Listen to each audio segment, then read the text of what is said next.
twist actually grows the hair, but it has to be done without any extra hair that's not yours. This is my daughter's hair, and we've suffered a little setback because she wanted to try kinky on her hair. She wanted to fling her hair. She wanted it to be longer. She wanted it to flow on her shoulders, and she didn't want me hiding her hair as I always do. And the consequences came in not too long after. I'm doing a length check here, and you can see that my daughter's hair used to be almost at tailbone length, but now it's kind of like lowest back length now. Like if she's an adult, I would say maybe bra strap, like below the bra strap, something like that. So we suffered a setback. Okay, there's no hard and fast rule here. This is evidently a little setback. I noticed that she had broken hair, so I can see that the hair, some of it are like broken, and you see some small, some people call it undergrowth, and this was the effect of having that extra hair added to her hair. Now, thankfully, at the beginning of this year, she is now saying, yes, mommy, I want to make my own hair.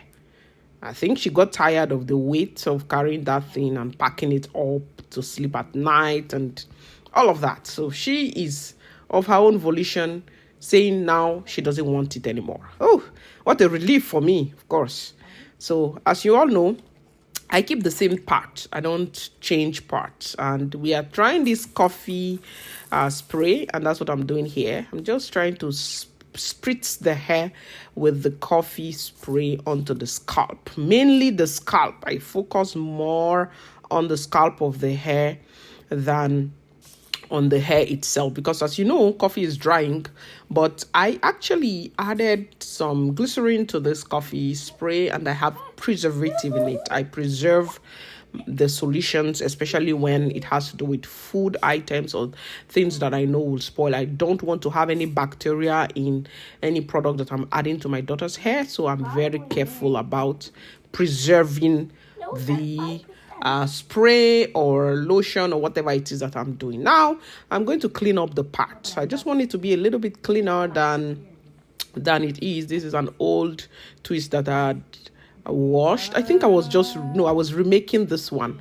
We washed her hair the week before, and as you know, we're doing wash every 2 weeks, so we just wanted to remake the hair so that it looks a little bit more presentable. She had a long weekend. They had time off from school, teachers training and all of that, so they were home, and I felt it's not okay for her to go back to school with hair that is not beautiful, since she has been at home. You know, when you're at home with mama needs to refresh your hair. So this is what I'm doing. I'm trying to clean up the part. I'm going to be keeping the same parts, but I'm just going to clean it up a little bit to make it a little bit neater, and that's what I'm doing. I'm trying to separate it using my rat tail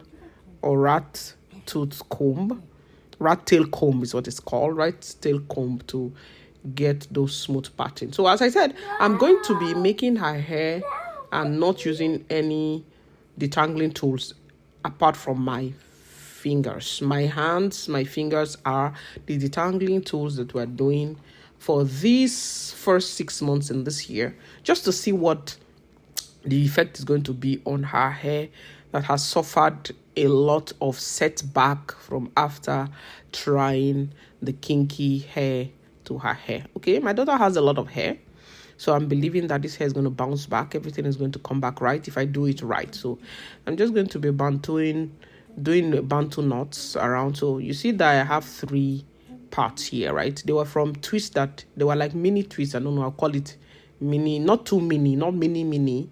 So I made them, those 3, each part were like twists. So, but I'm changing those 3 parts to like 1.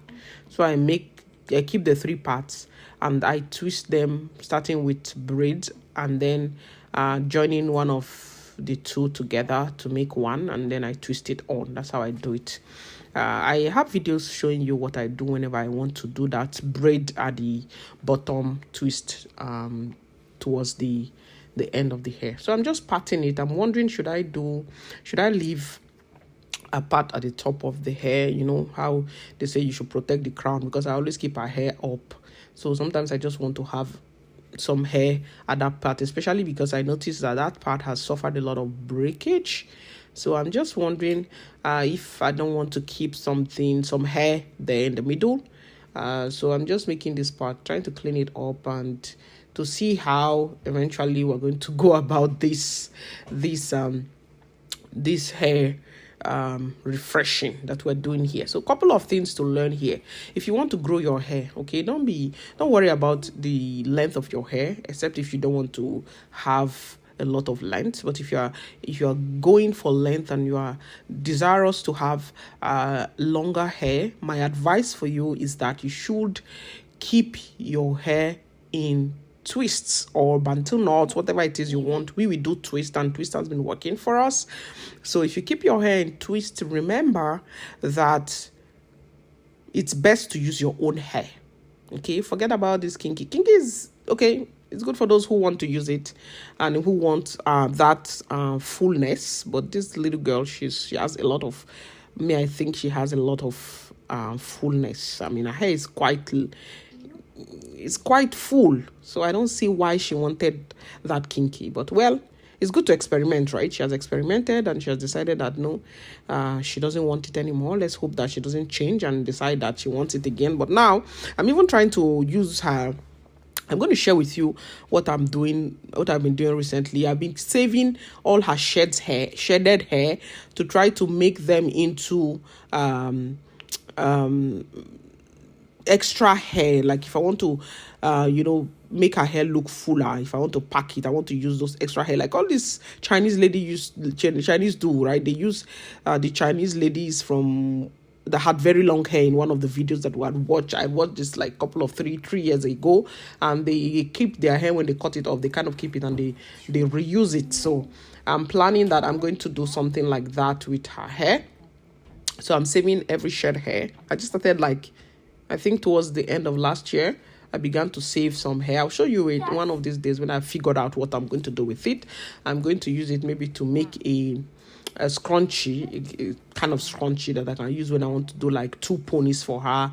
And if I want to make it look, round and nice, I will be using her own hair to do that. So let's see how it goes. I'm still experimenting, of course, I'm still experimenting. And thank you so much for all our subscribers, all our loved ones, all of you guys that have been my support system, you guys that have helped me in this journey. We're in this together. We're growing this hair together. We're loving this hair together. We're caring for this hair together.